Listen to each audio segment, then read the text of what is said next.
my pleasure to introduce someone that's spoken here before, rather than spend too much time talking about his many, many achievements. He was here, what, about 4 years ago, 3 years ago, something like that. He is the administrator of the State Historical Museum and all the different offshoots of that. It's made the news quite a bit lately with several things happening. One, the difficulty trying to fund the Indian Museum on I-40. Number two, the problem with funds in Guthrie. They're turning over, going to sell one of the buildings there in the historic part. And the interesting thing is, I think, and I have not seen it, but I intend to, the opening of the 100-year chest of historical things from the Lutheran Church in Oklahoma City, all the different things that were put in there 100 years ago and open now. So rather than spend any more time, I'd like to introduce Dr. Bob Blackburn. Glad to have you.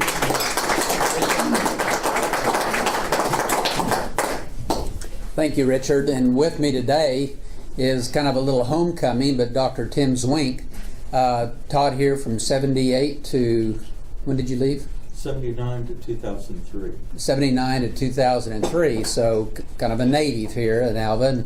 And I convinced him to retire from higher education and come work for me as eventually Deputy Director of Operations. So while I'm out giving speeches like I've been here before, working with local communities, Tim is back keeping the wheels on everything and making sure that the operations works well. And of course, we were in graduate school together at OSU, so we go back to those days of survival. And have some good stories that we swap a lot. Well, as Richard said, we have a lot going on. The century chest that he mentioned is a good example. Is that our job in this state is to be the coordinator and work with other organizations and communities to collect, preserve, and share history. And we do that with newspapers. We still get every newspaper published every day, so every day we get the local newspaper. It comes into us, we still microfilm it, we digitize it, we make it available. So we're collecting, preserving, and sharing. The Century Chest worked with the First Lutheran Church of Oklahoma City, who had an opportunity in 2013 to open a time capsule that had been buried in 1913 in the basement of the church. And like good Germans, they did it right. They had a copper casket that was double sealed. They put it in a concrete vault. They put that in a concrete site there in the basement. Well, it was totally dry when we pulled that out in 2013. We videotaped the whole thing, we documented it, and this copper chest was 8 feet long, 4 feet deep, 4 foot wide, full of materials that the community of Oklahoma City put in there in 1913. And as we pulled it out, we would get different organizations involved with opening this letter, this package from the Kiwanis clubs or whatever the organization was to the people of 2013. And it was a portrait of a community in 1913 that drew us together in 2013 to remember how much we have in common. So that was a great project. We have that now on exhibit at the History Center. You can come and look at those objects, the photographs, the materials that came out of it, including 4 wax cylinders that were recorded that day on April 22nd, 1913, of the ceremonies.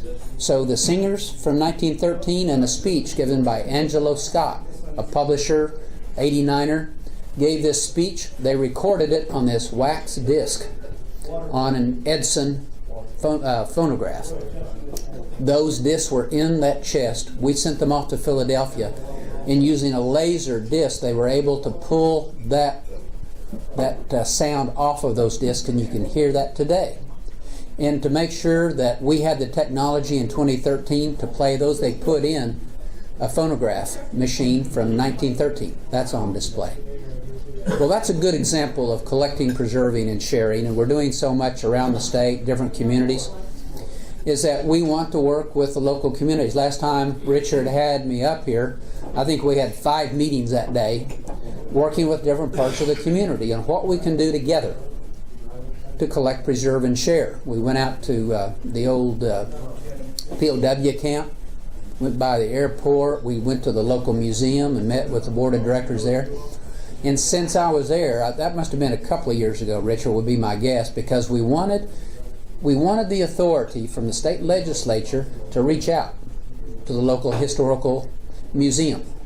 We wanted to be able to set up a grants and aid program where if we had a little bit of cash that we could award to the local museum, then working together we could raise standards, we could make sure it's sustainable, we could work on exhibits and collections. And I'm happy to say that this year we were able to introduce that bill into the legislature. If you want to follow it online, it's Senate Bill 297. We've already passed it out of the Senate. The House co-sponsor of this is Representative Earl Sears, who is Chairman of Appropriations, which helps you in the House. We will get this approved this year. We don't have funding for that yet, but we have a plan to get funding put into this program where we can offer a $5,000, a $10,000, a $20,000 grant to local groups around the state to create this network of working together to collect local history, keep it local, where it will be preserved and shared with that community. So we're making progress there, so hopefully in the next year or two I'll be back to bring a replica of a check and say we are investing in the history of Alva and Woods County through this grant. So that's all underway. But one of my big projects right now, in my last years before I retire, we will complete this, and it will be sustainable, and it will reach out, and it's involving communities around the state, and it's a new, major, very ambitious museum project called Crossroads of Commerce, A History of Free Enterprise in Oklahoma. We have a brochure. I'm going to pass this around, but in this, we talk about the intent of the exhibit, what we want to accomplish. We want to work with the business community around the state to gather the material on the history of businesses and free enterprise. We want to preserve those records for all time in the memory of these businesses. And then we want to share the story and show how the economy is connecting the dots between higher education, public-private partnerships, of entrepreneurs walking onto this changing stage of history with a big idea and a startup plan and a growth plan and sustainability and adaptability, and then giving back to the community. And then we have images, the span of time all the way from the French coming up to trade with Wichita on Deer Creek, not far from here. We've done archaeology at the site. We're going to share what we pulled out of those archaeological sites. Then it'll go to Braniff Airlines, started in Oklahoma City in 1928 with the first regularly scheduled flights from Oklahoma City to Tulsa. We will have a flight simulator in there where you can get into a Lockheed Vega and hit the stick, and you'll be flying around Oklahoma City and Tulsa as they looked in 1931, before all the change. And then it'll end up with the story of the Oklahoma City Thunder and how community came together to tax ourselves, to pull together as a community to make it possible for businessmen to put together their resources to take their chances to bring the Thunder to Oklahoma. We also will have a section called Adding Value, where we take farm and ranch and oil and gas, things coming out of the soil, and how Oklahomans have learned how to add value to these commodities, to process it, to deliver it, to market it. And so that will go all the way from cotton and grains to livestock and dairy products, the popular culture side of business, and then the retail side. We want to tell this story. Tim, can you start that around? And show people how this business community is linked together. What someone does in Alva can affect someone in Oklahoma City or Tulsa, or what someone does in Lindsay will affect somebody in Frederick. Is that this community that we call Oklahoma is connected a lot of ways, but through the business community is one of the most important. Let me give you an example, a couple of examples of how we can connect the dots across time, across space, across different kinds of business. And this is one family that you're familiar with the store Love's. You have a country store here in town. If you've driven on the interstates, you've driven past or used a Love's travel stop. Well, the story of Love's goes deep into our history. with the Chickasaw removal. Loyalist Tom Love was a Scottish trader in South Carolina in the 1760s and 1770s, was a loyalist, decided not to join the rebels, the revolutionary governments of the 13 colonies, and sided with the British. Tom's dad was killed by the revolutionaries. Tom fled and moved into the Indian country, intermarried with a Chickasaw woman, started raising a Chickasaw Scottish family up in the hills. The war is over, trade is resumed. He's in a position to bring trade goods into the Chickasaw territory, had learned the Chickasaw language. First wife passes, marries another Chickasaw woman, a second family. And in that family, one of the youngest sons decides to move west with the tribe when they're forced out of their ancestral homes, settled in the Indian Territory, today Oklahoma, and starts raising his family. And one of his sons, the grandson of Loyalist Tom Love, is named Robert Jeremiah Love, born 1852 near what is now Thackerville, down along the Red River. A lot of those Chickasaws would have plantations and cattle ranches along the Red River, and riverboats would come up the Red River. And they could ship down to New Orleans, try to make a living on the frontier. Well, we know that the Civil War set them back. Robert Jeremiah Love was almost penniless after the war. The Chickasaws sided with the Confederacy. They raised regiments, fought with the Confederates, lost. But he recovered, started a ranch near Thackerville, and we know that in 1872, when the Chickasaws did a census of their people, that Robert Jeremiah Love, 20 years old, had 2 horses, about 6 head of cattle, and a little bit of money. That was about it. But he had access, opportunity to use the lands of the Chickasaw Nation. So he was raising cattle, and he was in the right place at the right time to make a decision to invest. In 1885, the Santa Fe Railroad gets the contract to build a track through the Indian Territory. And they decide to start on either side of Oklahoma, one crew out of Gainesville, Texas, one out of Ark City, Kansas, and they would start building towards the center part of the territory. Of course, those tracks would eventually go through the towns of Guthrie, Oklahoma City, Norman. But as they crossed the Red River into the Chickasaw Nation, Robert Jeremiah Love got a contract to provide beef to the construction crews. So as those crews moved north building the tracks, they were buying beef from Robert Jeremiah Love. And if you'll think about it, that was the interstate highway of that time. It was a way to conquer distance in inland America. And so he was working along this interstate highway of that generation in making money, making contacts, building his network.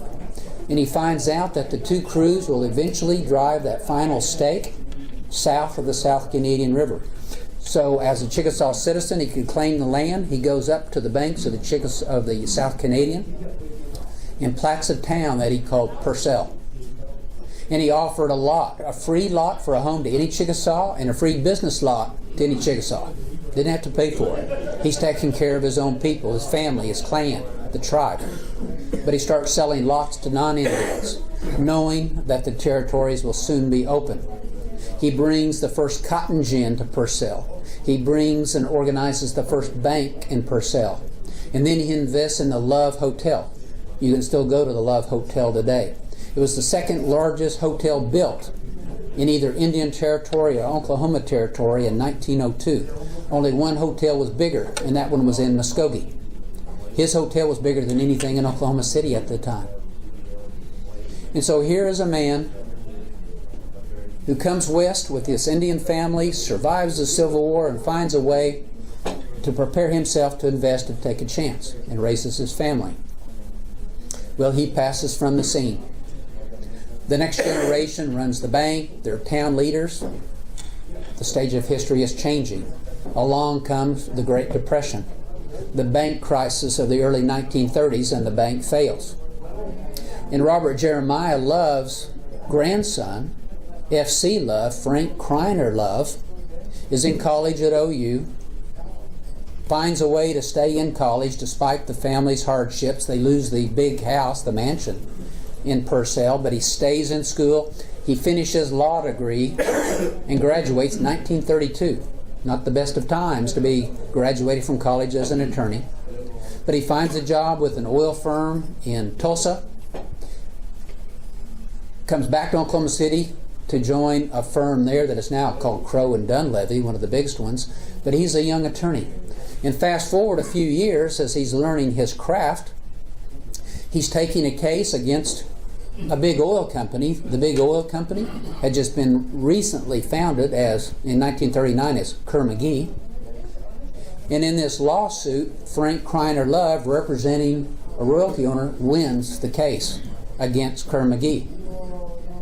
Well, the founding partner of Kerr-McGee, Robert S. Kerr, notices this bright young man with his law firm, and he says, "Young man, I need you in my firm because the domestic drilling industry is declining. We can't make it. We're having to go offshore. We're going to diversify. We're going to go into uranium, borax, other minerals." And he says, "I need a sharp young lawyer on the staff to help us negotiate the contract." So F.C. Love joins Kerr-McGee, and as Dean McGee's right-hand man, his executive vice president, negotiates contracts, helps expand into an international business. He's making a difference his own way. Well, F.C.'s middle son, Tom Love, born in the 1930s, grows up around the oil and gas industry. He's working summers in pipe yards in Oklahoma, out in the Texas Panhandle at gas plants. He's learning the way that business operates. Goes to college as a football scholarship, literally flunks out, as he said, and joins the Marines with some buddies. So he serves in the Marines in the early 50s. He comes back, he gets married to Judy Love, and in 1963 he has to make a decision. Just as F.C. had made decisions and Robert Jeremiah had made decisions, and he looks at this changing stage of history. He doesn't want to go into corporate America, he wants his own business. And he knows enough about this changing stage of history that the retail sale of gasoline is changing. In the 1940s and 50s, there's a change in the way gasoline is sold, going from independent manager owners of service stations, full-service filling stations, buying product from a refinery and selling it, to those refiners opening their own outlets. So Champlin and Deep Rock and Phillips and Conoco, as well as Texaco and Gulf and the others, are opening their own service stations, putting pressure on that little independent operator who found a way to build a two-bay service station with 2 islands selling regular and ethyl, and making enough money on selling windshield wiper blades and tires and lubes and oil change and washing to make a living. By 1963, that day was gone.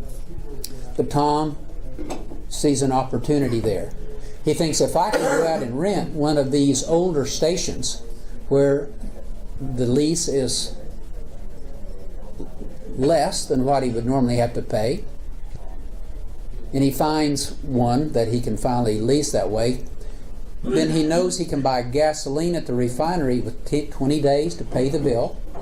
He knows that he can find a country kid somewhere in these little communities who's willing to work hard for just a slight salary, but a commission on the gallons of gasoline sold. And he finds his first opportunity in the little town of Watonga, right there at the Four Corners. You probably all have driven right by that corner. 2 federal highways meet right there at Watonga. He gets an old service station that's vacant.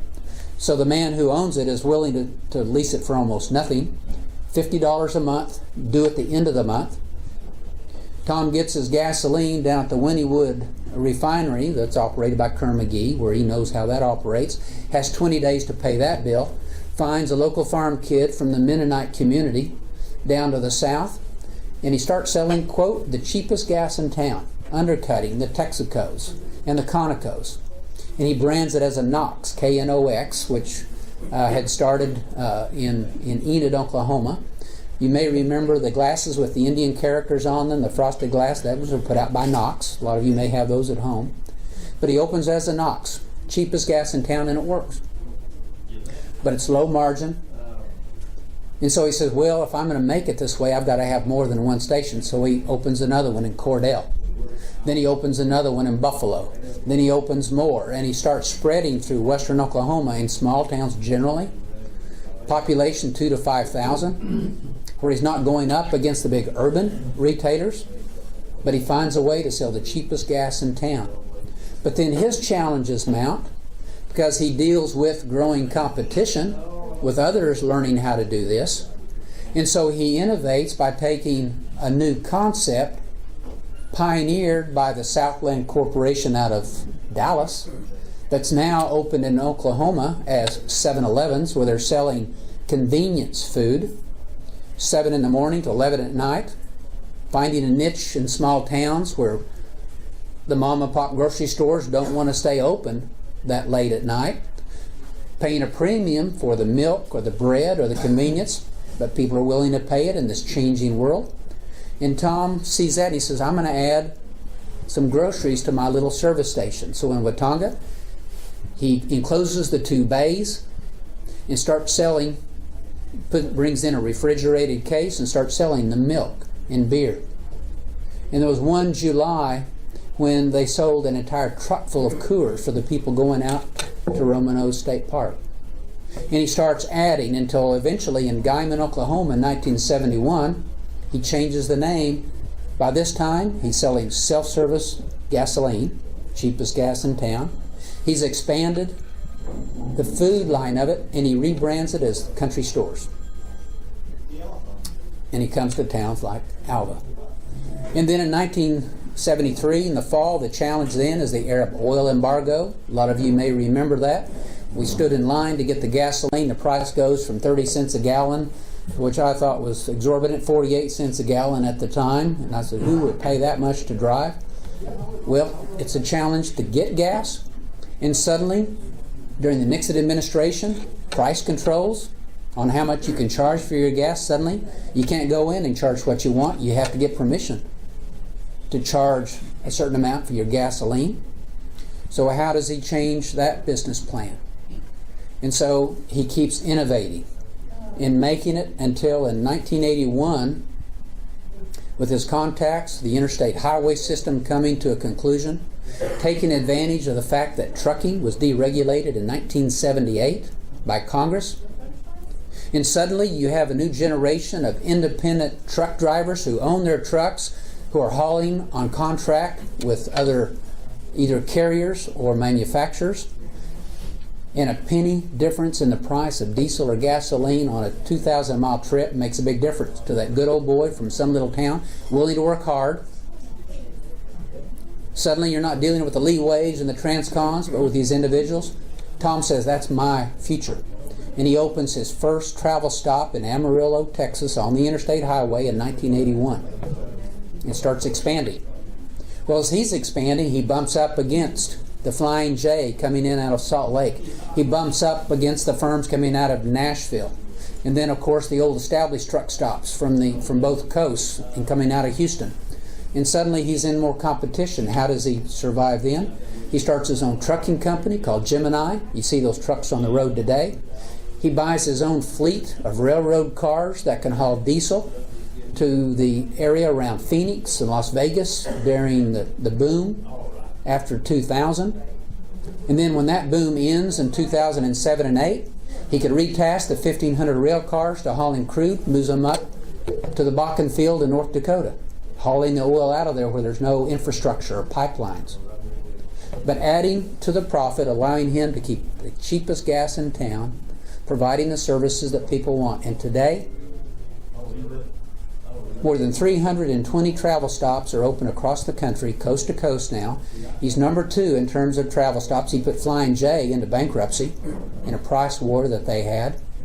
Flying J then merged with another rival. Tom will have the number 1 truck stop company in America in the next 10 years. I've heard him say that, and I believe he'll do it. Family-owned business, net value today, $3.5 billion. Family-owned. Well, that's a story of one family, from Robert Jeremiah to FC to Tom to his kids, Greg, and Frank and Jenny running that business, trying to bring in, as he calls it, 3G, bring in that third generation to try to keep this alive and prospering.